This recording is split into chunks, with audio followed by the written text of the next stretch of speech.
Hello everyone, ನಮಸ್ಕಾರ. Welcome back to H ದಿವ್ಯ channel. ಏನಪ್ಪ ಇದು ರೈಲ್ವೆ ಸ್ಟೇಷನ್ ತೋರಿಸ್ತಾಳೆ, ಅದು ನೈಟ್ ಟೈಮಲ್ಲಿ ಅಂತ ಅನ್ಕೋತಾ ಇದ್ದೀರಾ.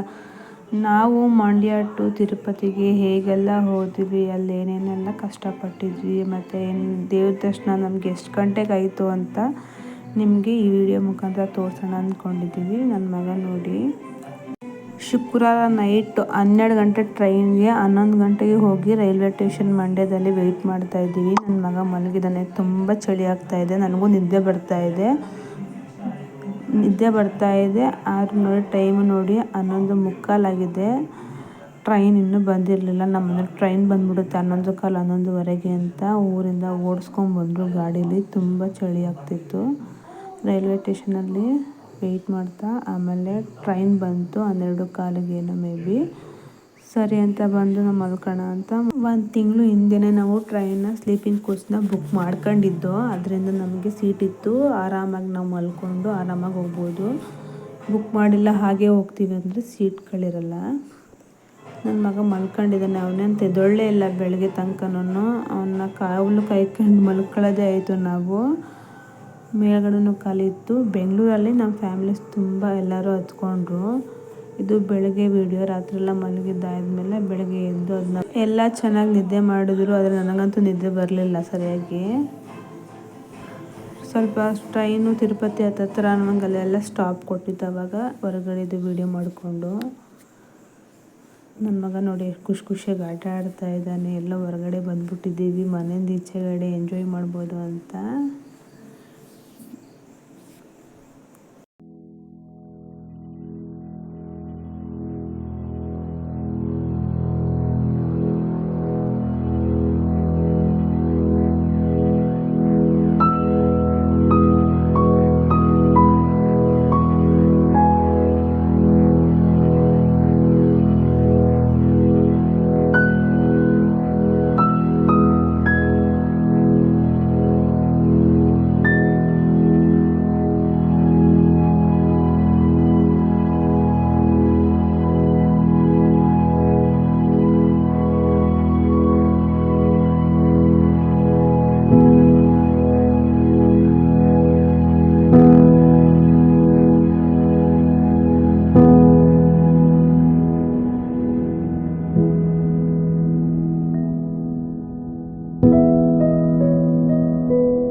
ಡೈರೆಕ್ಟು ನಾವು ಈ ದೇವಸ್ಥಾನಕ್ಕೆ ಬಂದು, ಇದು ಯಾವ ದೇವಸ್ಥಾನ ಅಂತ ನನಗೆ ಗೊತ್ತಿಲ್ಲ, ಫಸ್ಟ್ ಟೈಮ್ ನೋಡ್ತಾ ಇರೋದು ನಾನು. ನನಗೆ ಬುದ್ಧಿ ಬಂದಾಗಲಿಂದ ನಾನು ತಿರುಪತಿಗೆ ಬಂದೇ ಇರಲಿಲ್ಲ. ಹೋಗಬೇಕು, ನೋಡಬೇಕು ಯಾವ ಥರ ಇರುತ್ತೆ ಅಂತ ಒಂದು ಕ್ಯೂರಿಯಾಸಿಟಿ ಇತ್ತು. ತುಂಬ ಚೆನ್ನಾಗಿದ್ದಾರೆ ಜನ ಅಂತೂ. ದಿನದಿಂದ ದಿನಕ್ಕೆ ಜಾಸ್ತಿ ಆಗ್ತಾಯಿದ್ದಾರೆ ಹೊರತು ಕಮ್ಮಿ ಅಂತೂ ಆಗ್ತಾಯಿಲ್ಲ. ಶ್ರಾವಣ ಟೈಮ್ ಬೇರೆ ಅಲ್ವಾ, ತುಂಬ ರಶ್ ಇದ್ದರು. ಆದರೂ ಕೂಡ ನಮಗೆ ಬೇಗನೆ ದರ್ಶನ ಆಯಿತು. ಎಲ್ಲ ಇಲ್ಲಿ ಆನೆ ಹತ್ರ ಬಂದು ಆಶೀರ್ವಾದ ತಗೊಂಡು ಹೋಗ್ತಾ ಇದ್ದಾರೆ. ನಾನು ದೂರದಿಂದ ವಿಡಿಯೋ ಮಾಡಿಕೊಂಡು ಹತ್ರಕ್ಕೆ ಹೋಗಿ ಭಯ ಆಗ್ತಿತ್ತು ನನಗೆ.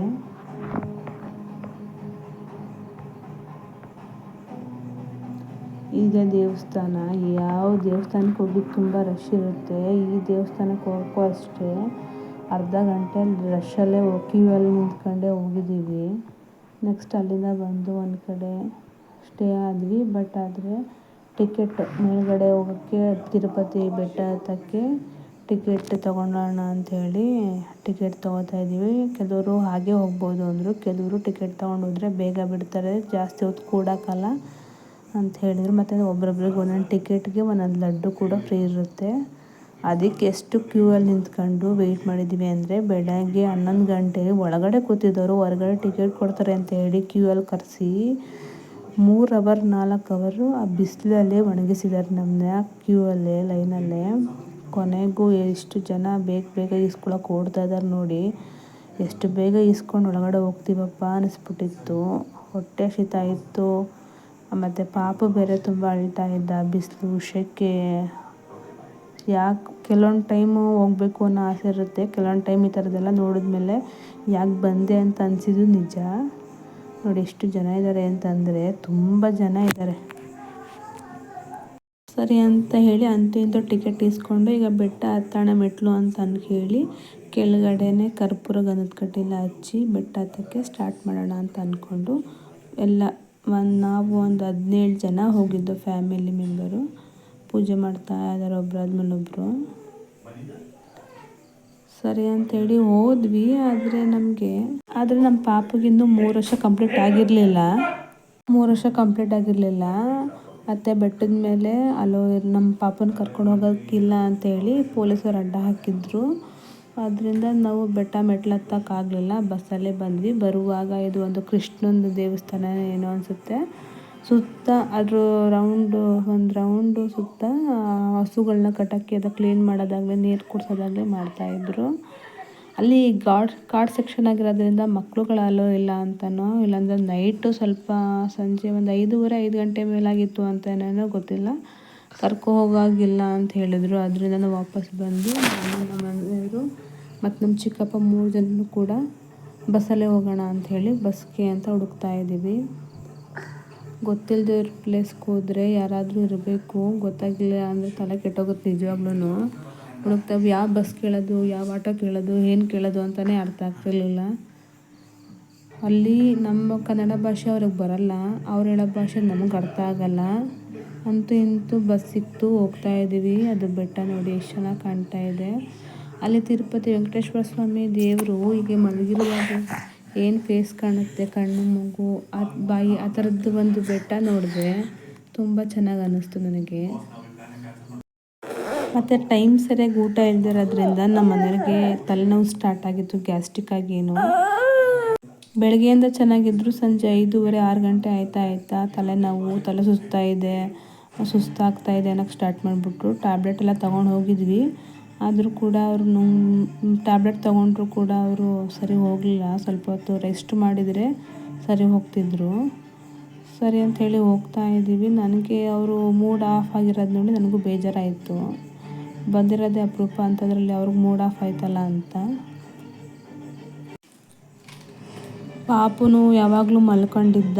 ನಾನೇ ಎತ್ಕೊಂಡು ಅವನ್ನ ಕರ್ಕೊಂಡು ಹೋಗ್ಬೇಕಿತ್ತು. ಎಲ್ಲೇ ಹೋದ್ರೂ ನಮ್ಮ ಮನೆಯವ್ರಿಗೆ ತಲೆನೋವು ಸುಸ್ತು ಅಂಥೇಳಿ ಅವ್ರು ಜಾಸ್ತಿ ಎತ್ಕೋತಾನೆ ಇರಲಿಲ್ಲ. ಬಸ್ಸಲ್ಲಿ ಹೋಗ್ತಾ ಇದ್ದೀನಿ, ಬೆಟ್ಟ ಹತ್ತಕ್ಕಾಗಲಿರಲ್ಲ ಅನ್ನೋದು ಬೇಜಾರಿತ್ತು. ಆಮೇಲೆ ಹತ್ಕೊಂಡು ಬಂದವರಂತೂ ಕಾಲು ನೋವು ಕೈ ನೋವು ಅಂತೇಳಿ ಸುಸ್ತಾಗ್ಬಿಟ್ಟಿದ್ರು. ನಿಜವಾಗ್ಲೂ ಪಾಪು ಕರ್ಕೊಂಡು ಹತ್ಕೊಳ್ತೀವೋ ಇಲ್ಲೋ ಅಂತ ಅನ್ನಿಸ್ತಿತ್ತು. ಹೋಗದೇ ಇರೋದೇ ಸರಿ ಹೋಯಿತು ಅಂತ ಅನ್ನಿಸ್ತು ಅವರೆಲ್ಲ ಬಂದ ಮೇಲೆ. ನಾವು ಅಲ್ಲಿಗೆ ಹೋಗಿದ ಮೇಲೆ 7 ಗಂಟೆ 7:30 ಟೈಮ್ ಆಯಿತು. ಅಲ್ಲೆಲ್ಲ ರೂಮ್ಗಳೆಲ್ಲ ಆಲ್ರೆಡಿ ಬುಕ್ ಆಗಿತ್ತು. ಮತ್ತು ಇಲ್ಲೆಲ್ಲ ಈ ಥರ ಹೊರಗಡೆ ಒಂದು ಗ್ರೀನ್ ಶೀಟ್ ಹಾಕಿ ಮತ್ತು ಮೇಲ್ಗಡೆ ಎಲ್ಲ ಈ ಥರದ್ದು ರೆಡಿ ಮಾಡಿ ಬಂದವ್ರಿಗೆ ರೂಮು ಇಲ್ಲ ಅಂದವ್ರಿಗೆ ಸ್ಟೇ ಆಗೋಕ್ಕೆ ಈ ಥರ ಆಲ್ರೆಡಿ ಅಲ್ಲೇ ರೆಡಿ ಮಾಡಿದರು. ಅಲ್ಲಿಗೆ ಬಂದ್ವಿ.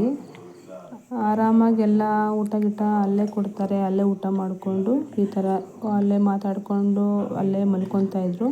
ಬಟ್ ಚಿಕ್ಕ ಮಕ್ಕಳನ್ನ ಸ್ವಲ್ಪ ಸೇಫ್ಟಿಯಾಗಿ ನೋಡ್ಕೋಬೇಕು. ಹೊರಗಡೆ ಹೋದಾಗ ಯಾವಾಗ ಯಾರು ಹೇಗಿರ್ತಾರೆ ಅಂತ ಹೇಳೋಕ್ಕಾಗಲ್ಲ. ಫೋನಲ್ಲಿ ಬೇರೆ ಚಾರ್ಜರ್ ಇರಲಿಲ್ಲ, ಹಾಗೆ ಹಂಗೆ ಅಲ್ಲೇ ಸೈಡಲ್ಲೇ ಸ್ವಿಚ್ ಬೋರ್ಡಲ್ಲಿ ಚಾರ್ಜರ್ ಹಾಕ್ಕೊಂಡು ಹಂಗೆ ಪಾಪು ನೋಡಿ ಅಲ್ಲೇ ಆಟ ಆಡ್ತಾಯಿದ್ದಾನೆ. ಅವನ್ನ ನೋಡ್ಕೊಳ್ಳೋದೇ ಆಯಿತು. ನಮ್ಮ ಮನೆಯವ್ರು ಹೋಗಿದ ತಕ್ಷಣ ಅಲ್ಲೇ ಸೈಡಲ್ಲಿ ಹೋಗಿ ಮಲ್ಕೊಂಬಿಟ್ರು ಬೆಡ್ಶೀಟ್ ಹಚ್ಕೊಂಡು. ಈಗ ಇನ್ನೂ ಬೆಟ್ಟ ಹತ್ಕೊಂಡು ನಮ್ಮ ಫ್ಯಾಮಿಲಿಯವರು ಯಾರೂ ಇನ್ನೂ ಬಂದಿಲ್ಲ. ನಾವೇ ಫಸ್ಟ್ ಬಂದು ಇಲ್ಲಿ ಆಲ್ರೆಡಿ ನಿಂತಿದ್ದೀವಿ. ಅವರೆಲ್ಲ ಬರೋಕ್ಕೆ 9 ಗಂಟೆ 9:30 ಮೇಲಾಯಿತು. ಅಲ್ಲಿ ತನಕ ರೆಸ್ಟ್ ಮಾಡೋಣ ಅಂತೇಳಿ ರೆಸ್ಟ್ ಮಾಡ್ತಾಯಿದ್ರು. ಯಾರೋ ಬೇರೆ ಪಾಪು ಸಿಕ್ತಾ ಅಂಥೇಳಿ ಅವನ ಜೊತೆ ನನ್ನ ಮಗನೂ ಕೂಡ ಆಟ ಆಡ್ತಾ ಇದ್ದಾನೆ ನೋಡಿ.